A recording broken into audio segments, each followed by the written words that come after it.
to order. Will the clerk please call the roll? Good morning, everyone. Calling the roll for the Monday, August 27th Board of Control meeting. It is now 11:02 a.m. Nan Baker. Here. Dale Miller. Here. Trevor Mackler serving as an alternate for Dan Brady. Here. Mike Dever. Here. Armin Budish. Here. Dennis Kennedy. Here. Lenora Lockett. Here. We have a quorum. Thank you. Minutes from August 20th. Any questions or changes? Seeing none, I move to approve. Is there a second?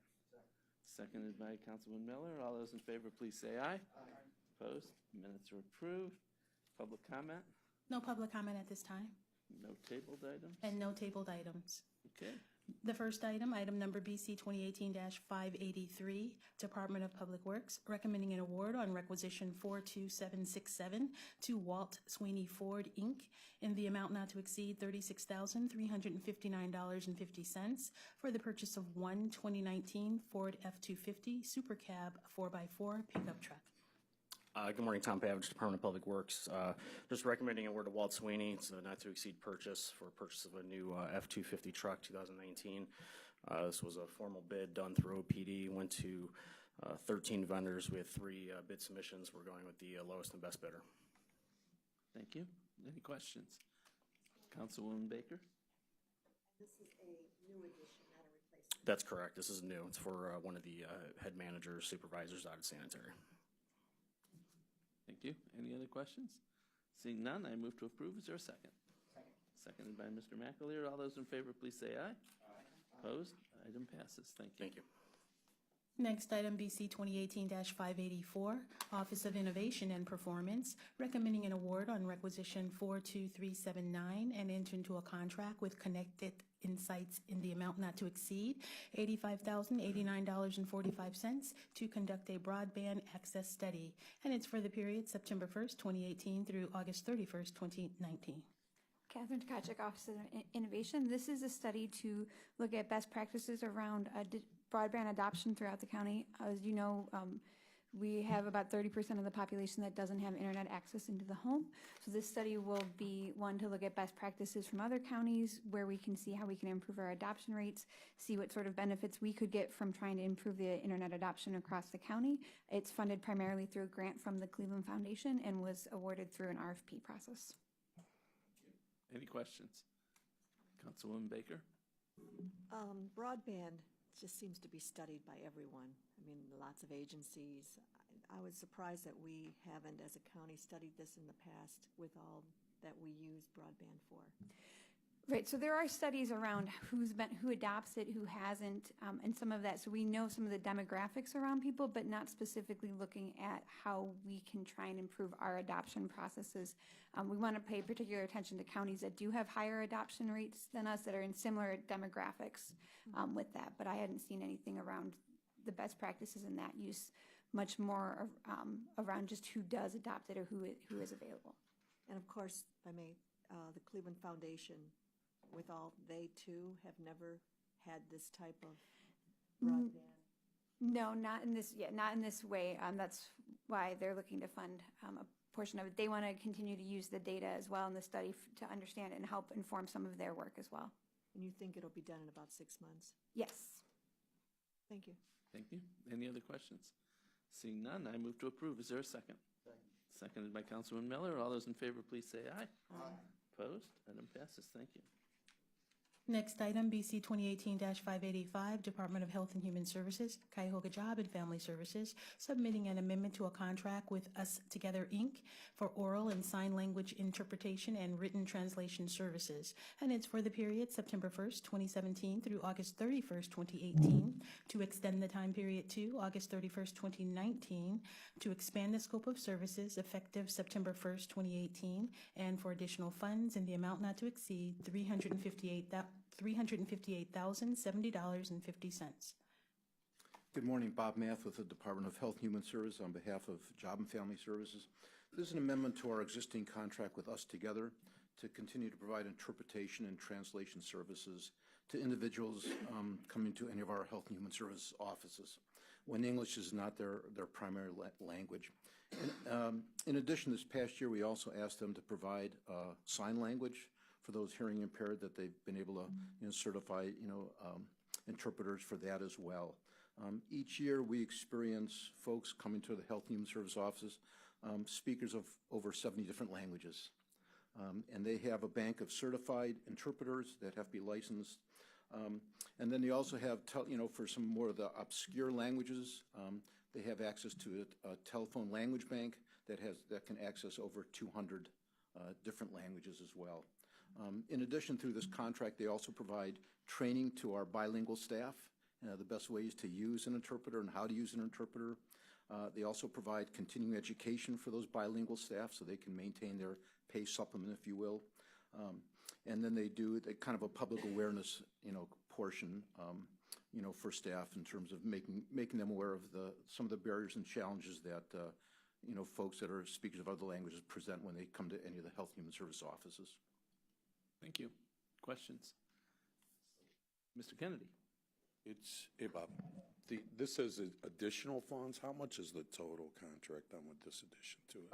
Last year, the value of the contract was $350,000. This year, it's $358,000. So it's a few dollars more.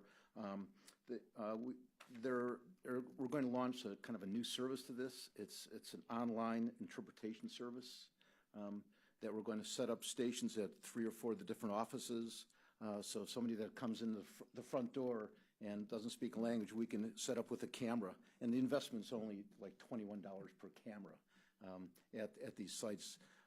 But the cost is that $8,000 is going to cover the cost of, excuse me, some of their training, their staff training, and some of the software they need in order to do this kind of this web-based, it's a secure, confidential web-based service that they're going to be offering. So it's kind of a unique service that we're going to have in 3 or 4 different offices where there's an abundance of speakers of other languages that come.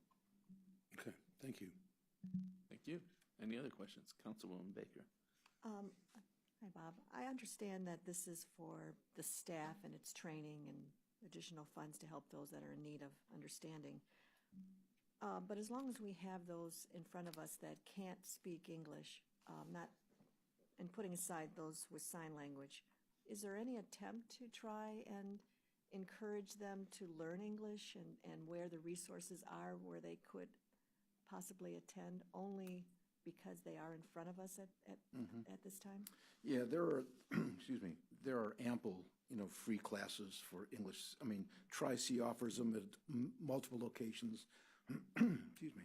The Cleveland Public, through the library system, Catholic Charities, Asia Service in Action. I mean, there's a whole host of organizations that provide free ESL classes. Right. So they have to be interested in it, obviously, of pursuing it. Is it explained to them at that point in time? Hopefully the workers that are working with these individuals have that option. I mean, we produced kind of a provider manual for our staff, so it lists all these, free programs. So we try to encourage it. Whether they avail themselves is another issue. Right. As long as it's at least encouraged. Sure. And they may not know of Tri-C and the rest of those services because of that language barrier. It would just seem like an opportunity, that's all, to encourage. I agree. That. Thank you.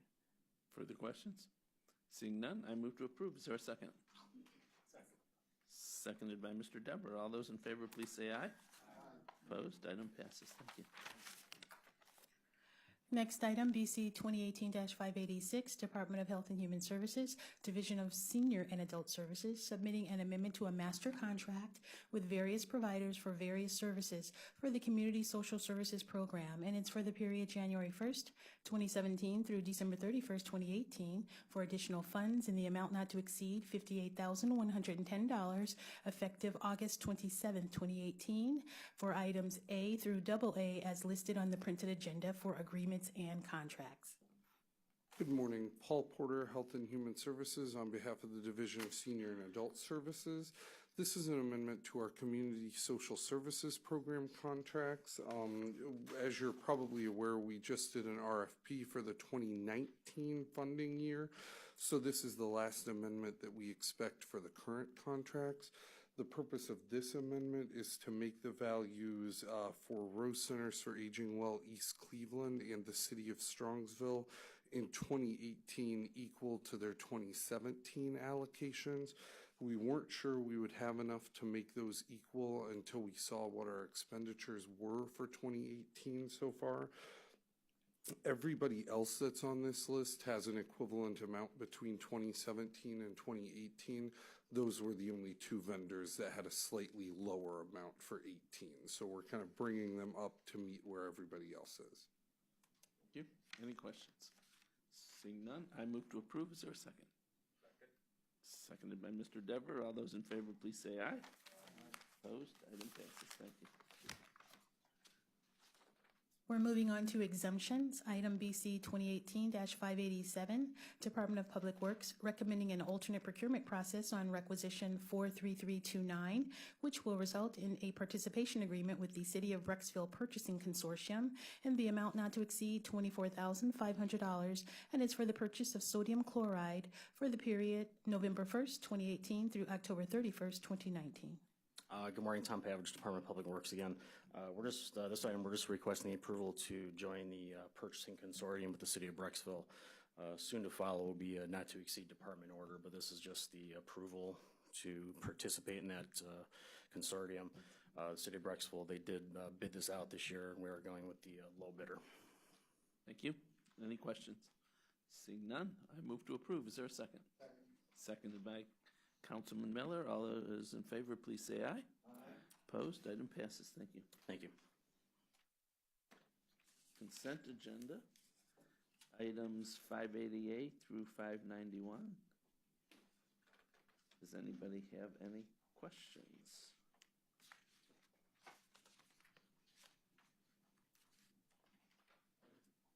Yes, Mr. Kennedy.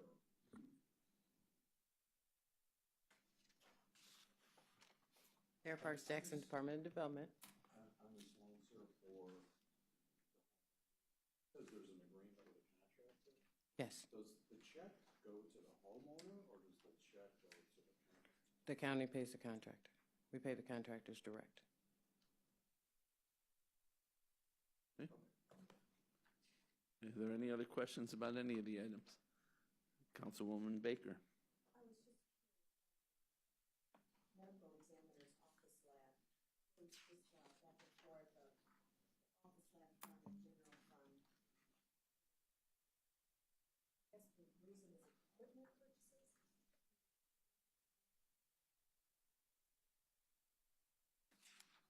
Hugh Shannon from the medical examiner's office. So, Which item are you referring to, Councilwoman? CR 18-43014.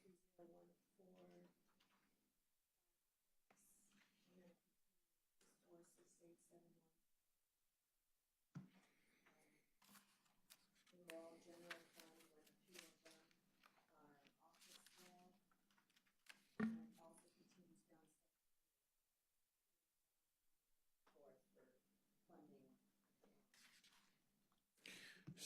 so the medical examiner's laboratory fund is set up to do specific purchases that support the autopsy work for the medical examiner's office, whereas some of these other purchases are more general office and come from the general fund. So some of it is dependent on when the original contracts were done, under what item code they were started under, and then they have been maintained in that.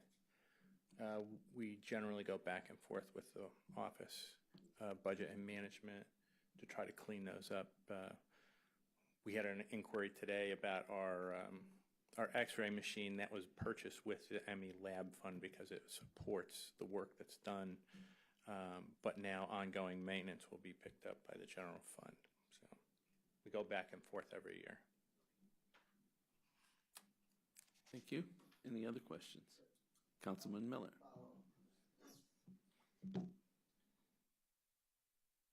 Can you say a little bit as a matter of general principle, what determines when something is a general fund expense and when something is a examiner's lab fund expense? So the medical examiner's laboratory fund is a statutory creation in the Ohio Revised Code. The money that we receive for doing services with other counties, coroner's offices, feeds into that fund so that we have a longstanding reserve to help support replacing whatever equipment that we would need.